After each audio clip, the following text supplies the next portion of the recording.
Hello my lovely followers, welcome to another tarot oracle. First one for the month of October.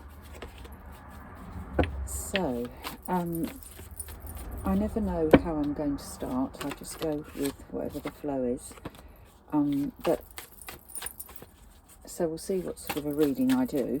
But I did think that today I would see what the fortune cards held for us. Madame Endor's fortune cards, this little pack here. So let's see what flips out for us from the pack. It comes with a little book, so I can read the book. Whoop, the book meaning. And then flips.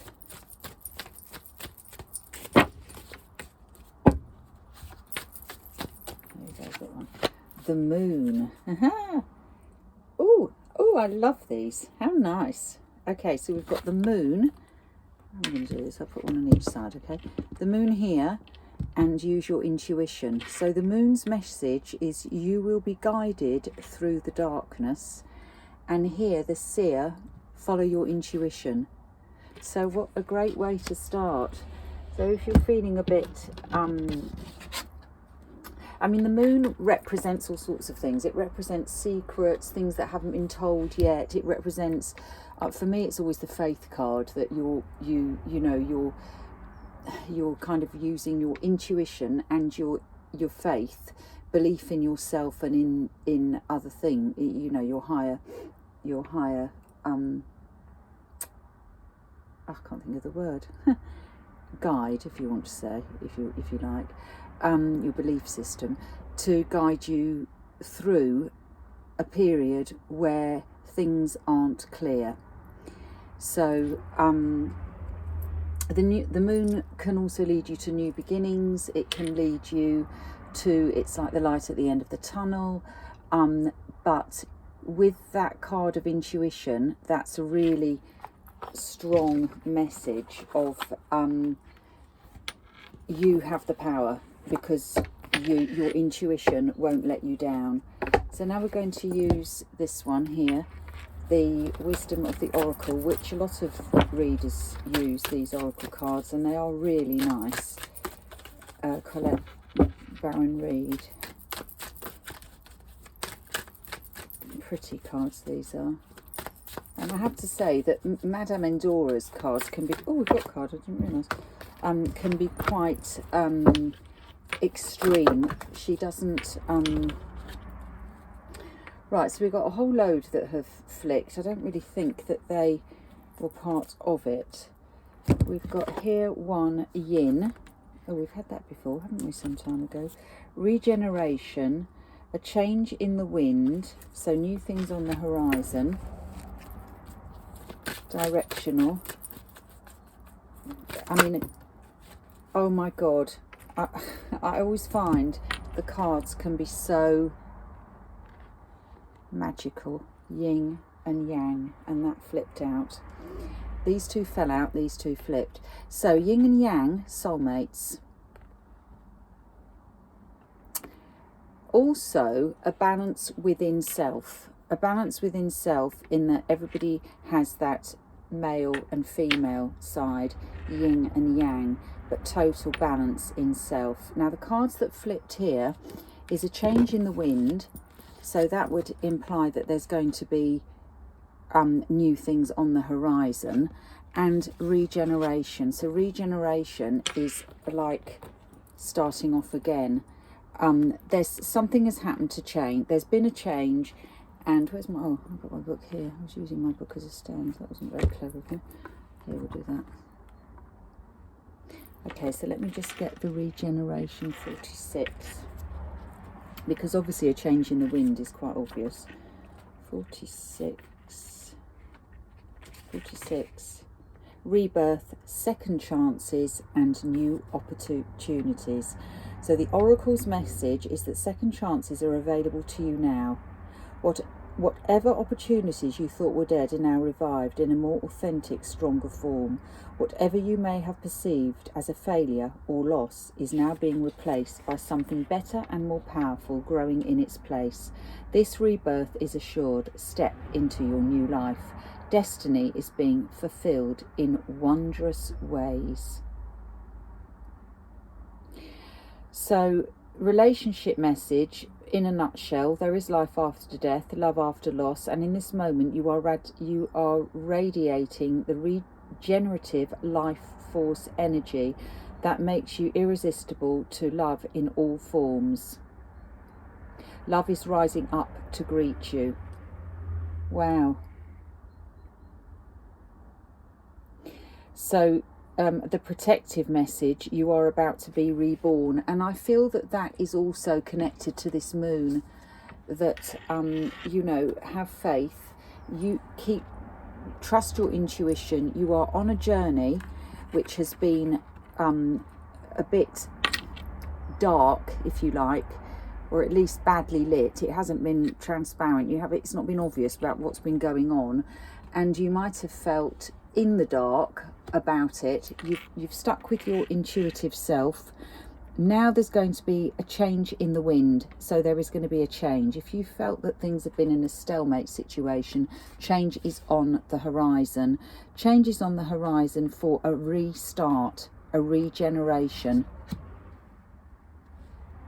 between yin and yang, soulmate partners. That's really nice. So whatever projects you might have had in a relationship,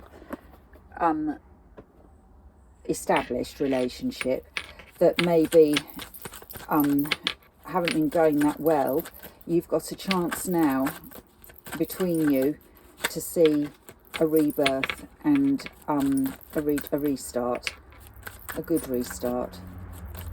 So the message is positive.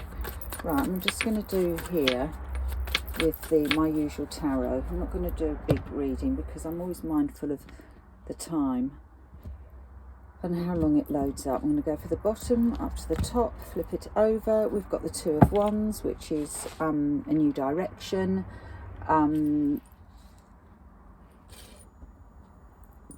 Making choices. It's the fork in the road. Looking ahead. It's a future card. Looking ahead to which direction to go in, resonating with a change in the wind. Let's do 3 cards. First card, King of Pentacles. Actually, I'll do the 4. I'll do the 5 rather than 6. King of Pentacles in your heart centre, solid and sure, mature, followed by the 7 of Cups. I'm sure we had that before, where we had lots of choices to make. So the King of Pentacles is, I mean, we all like the Pentacles because they're solid, they can be trusted, they're not fly-by-nights, they come in, they've got something solid to offer.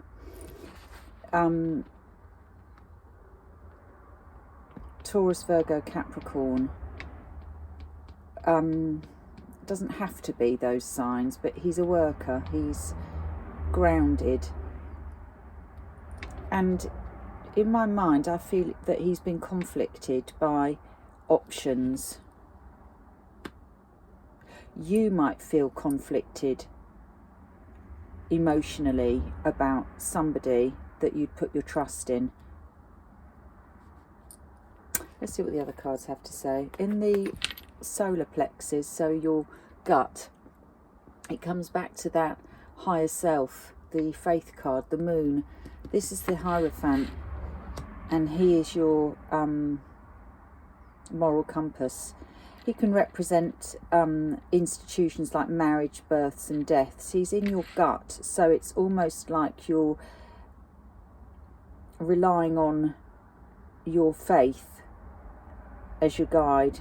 It's a bit like the intuition card there, that you had your intuition, but it's also about doing the right thing and believing in the right thing. In the immediate past, you've got the 5 of Wands, which is the card of discord, conflict around you. That's in the past. The crowning card is the Knight of Cups. So this is the offer, the love offer. This is what you might be thinking about coming in. Coming out of conflict, this card is. He's coming out of a conflicted situation, coming in. And the future card, Page of Wands, message, passion. Underneath we've got the Eight of Swords. The card, we had that as well, I think, last week. That was the overall energy. We worked free from it. The overall energy is being blocked in your head. Not releasing yourself from overthinking. 8 is a number of strength to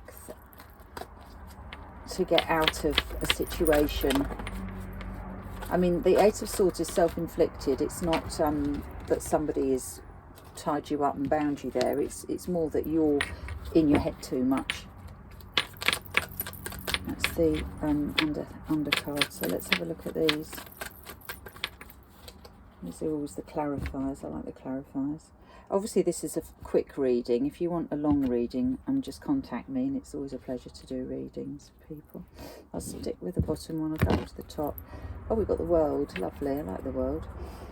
So the overall energy here is the World. We had the Two of Wands here, and we've got the World, Major Arcana.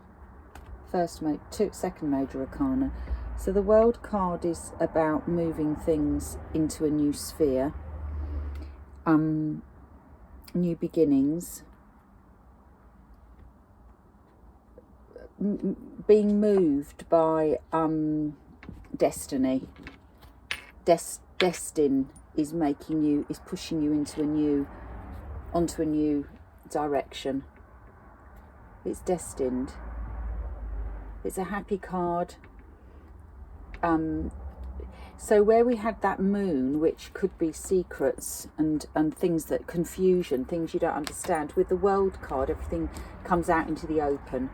It's like understanding, things fall back into place, and it's a card of achievement, fulfillment, and feeling that you've got ownership of where you are and where you're going.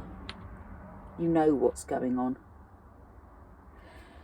In the heart centre, we've got the Devil.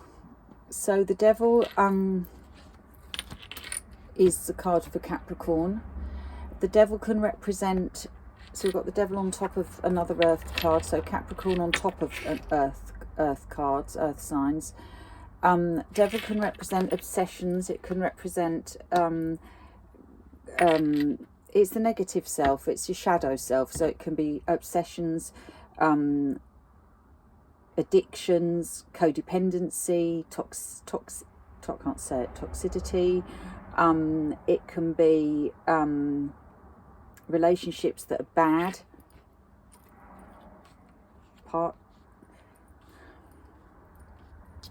So that's on top of this person, and then on top of that we've got the Seven of Cups crossed with the Seven of Wands, 2 sevens. Seven of Wands, standing up for yourself. So here I feel that there's a lot of pressure. I feel there's a lot of pressure on this King of Pentacles. This is somebody who wants to do the right thing, and he's feeling conflicted. And I think emotionally, because the cups represent emotions, emotionally he feels at his wit's end.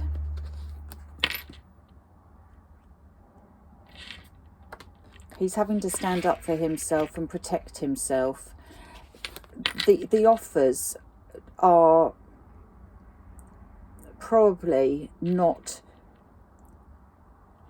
because we've got this Devil card. I think that all these cups are not fulfilling, that they're having to block them from coming toward him. So I feel this here is self-protection. Down in the solar plexus, we've got that Hierophant, and here we've got the Six of Wands, doing the right thing, being applauded, high self-esteem. So despite this, we know what we're doing. We know how to do the right thing. Over here, Five of Wands, and we've got the Star. Yeah, there's been conflict around, and the Star is about healing. It can also be about wishes, but I feel that that's healing against this is the side of also, it's in the past, but it's also lessons and blessings. And I feel that there's been conflicting situations which we're still carrying in our heart here, that we've learnt from and we're healing from. And the Knight of Cups, Ten of Swords, yeah, the Knight of Cups will bring release from this feeling of being stabbed in the back. Stabbed in the back. Now this isn't necessarily you, because I feel that the main card is this King of Pentacles. So either it's you have to read it how it resonates. Either it's you or it's the partner, the other person, the significant other, who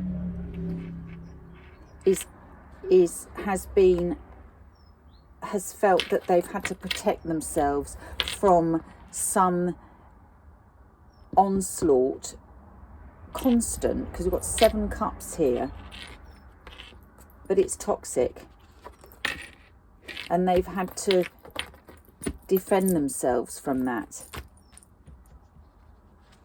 They've been healing, and now they've broken free to come forward. It's over. 10 is always the end of a cycle. So whatever this has been, we're coming free from it. So here you had the Moon being guided through the darkness. We've got the change in the wind and regeneration. And here the Page of Wands, yeah, the Six of Swords, finding your way to a more peaceful place with an offer. Oh, and look at that. On the bottom of the card, we have got the Queen of Pentacles. This king is coming to meet his queen. And there you have the yin and the yang. Oh, sorry, that's the yang anyway. The yin here and the yang. And we finish with the pairing, the yin and yang.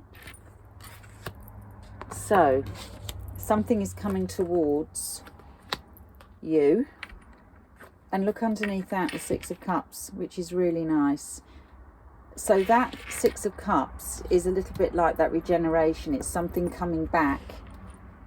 And we've got the Ace, really nice. Ace of Pentacles underneath that, the Six of Cups. It's the card of nostalgia, of having known somebody from the past. And it's a childlike energy. It's a very innocent, honest, and transparent people, when people are at their most soul-like self, if you like, soulmate. So that's interesting. Moving toward a regeneration and a coming together of soulmates, yin and yang. Nice. I hope that resonated with most of you, and I look forward to reading for you next week. Bye bye.